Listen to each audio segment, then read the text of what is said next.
Divine ফেমিনাইনের energy, এটা তোমরা দেখে নিতে পারো। এটা অপোজিটও হতে পারে, কিন্তু ডিভাইন ফেমিনাইনের এনার্জিটা আসছে যে ক্রাউন চক্র, থার্ড আই চক্র, তার সাথে থ্রোট চক্র, প্রচুর পরিমাণে হেভি একটা এনার্জি রয়েছে, যেখানে দেখা যাচ্ছে একটা একটা এনার্জি, একটা পাওয়ার যেটা রয়েছে, নেগেটিভ এনার্জি পাওয়ার, সেটার মাধ্যমে পড়ে এত পরিমাণে ম্যানিপুলেশন হচ্ছে ডিভাইন ফেমিনাইন এনার্জিতে, যেখানে হয়তো তোমাদের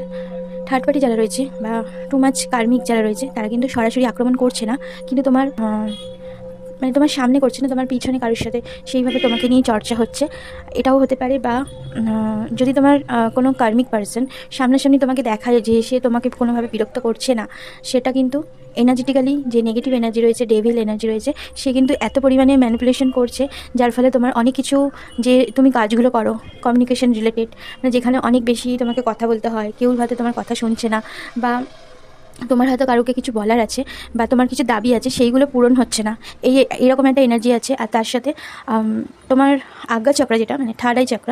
আর ক্রাউন চক্র, প্রচুর পরিমাণে হেডেক, মনে হচ্ছে যেন পুরো ফেটে যাবে মাথা, এরকম একটা এনার্জি রয়েছে। তার সাথে নেক পেনটা অবশ্যই আছে এখানে, যেহেতু তোমার থ্রোট চক্র রিলেটেড ইস্যু দেখা যাচ্ছে। আর এখানে তোমরা যদি মনে করো কিছু